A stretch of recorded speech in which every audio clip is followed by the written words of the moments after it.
તો હેલો મિત્રો, હું છું મેહુલ ઝાલા અને જય ભારત સાથ બધું જણાવવાનું કે હમણાં હું ગીરગઢડાનો એક નાગરિક છું. પહેલા તો તમને મારી ચોખવટ કરી દઉં. મારું ગામ ગીરગઢડાથી નજીક આવેલું ગીર કોદિયા છે અને હું સોમનાથ જિલ્લામાંથી આવું છું. એટલે સોમનાથ જિલ્લામાં હમણાં ઘણા સમયથી ચાલે છે ડેમોલેશનનું કામ કે ગૌચરણની જમીનો જે એને દબાવેલી છે એ જમીનોને પરત પાછી ખેંચે છે સરકાર. તો કલેક્ટર શ્રી બહુ સારું કામ કરી રહ્યા છે, કારણ કે ગૌચરણની જમીનો એ પાછી બધા પાસેથી પરત ખેંચી રહ્યા છે. એ વાત સાચી છે અને બહુ સારું કામ કરી રહ્યા છે. પણ એ કામ ચાલુ જ હતું ત્યાં હમણાં એક એવા સમાચાર આવે છે કે હાઈકોર્ટે એને એવો ફટકાર આપ્યો છે કે એ કામને અટકાવવું પડશે ને હાઈકોર્ટે એના ઉપર રોક આપી છે.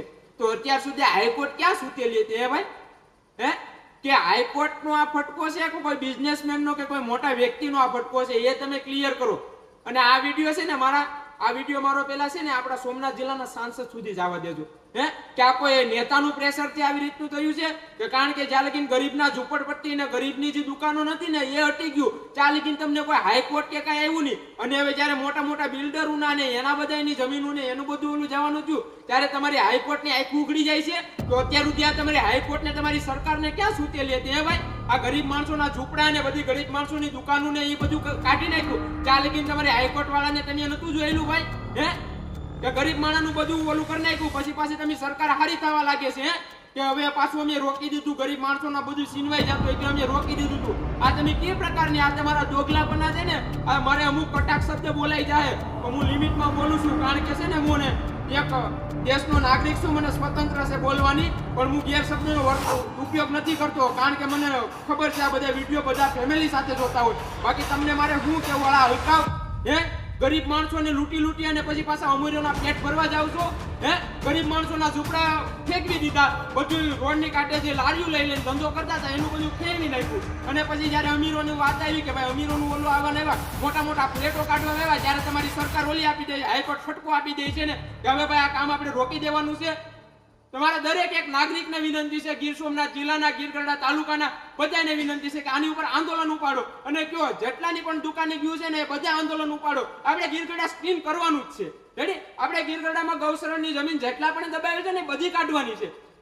કારણ કે આ ઝૂંપડપટ્ટી વાળાને નાના નાના લોકોની તમે જમીન લઈ લીધી. કારણ કે એ લોકો કઈ બોલી શકે એમ નથી કે એની તમે જમીન લઈ લીધી. ઓલા બિલ્ડરોની તો કે એ તો એને બધા પૈસા ગવડાવી દીધા હોય ને બધે. ખબર છે આખી તમારી આ સરકાર છે ને આના ઉપર જ હાલે છે, બધા જાણે છે. અને ન્યૂઝ વાળા એમ કહી દે ભાઈ આ ગરીબ માણસોને સારું થયું છે, ગરીબ માણસોને મારી ગયું છે, ભાઈ અટકાવી દીધું છે. કોઈ જોવ તો ખરા, અહીંયા ગ્રાઉન્ડ ઉપર ઉતરીને જોવ તો ખરા, બધા ગરીબના ઝૂંપડા હટી ગયા છે. હવે ખાલી રાજે પ્રોપર્ટી વાળાના બંગલા ને બિલ્ડિંગો રહી છે ને ત્યારે તમે એને ડેમોલેશન રોક્યું છે, કારણ કે તમારા ખીજામાં પૈસા પડી ગયા છે. આ વિડીયો લાઈક કે બીજું કઈ ન કરો તો જો અમારા સોમનાથ જિલ્લાના સાંસદ સુધી, રાજેશ ચુડાસમા સુધી પહોંચાડજો કે આ તમે ગરીબ માણસો માટે શું કરો છો? આમ તો કહો છો આ ગરીબની સરકાર છે, ગરીબની સરકાર છે, તો ગરીબને લૂંટીને પછી આ તમે હું મારે અમુક શબ્દ ગલત બોલાઈ જાય, તમે હું પબ્લિકને હેરાન કરો છો ખોટે ખોટી. ગરીબ માણસોને જ હેરાન કરવા હાલી નીકળ્યા છો. ગરીબ માણસોને પેલા એમને ઝૂંપડા ને બધું પાડી નાખ્યું, અમીરના ઓલા પાડવાના આવ્યા તો કે ડેમોલેશન રોકી દીધું છે. સરકાર જાગી ગઈ છે. અત્યાર સુધી સરકાર હતી ક્યાં તમારી?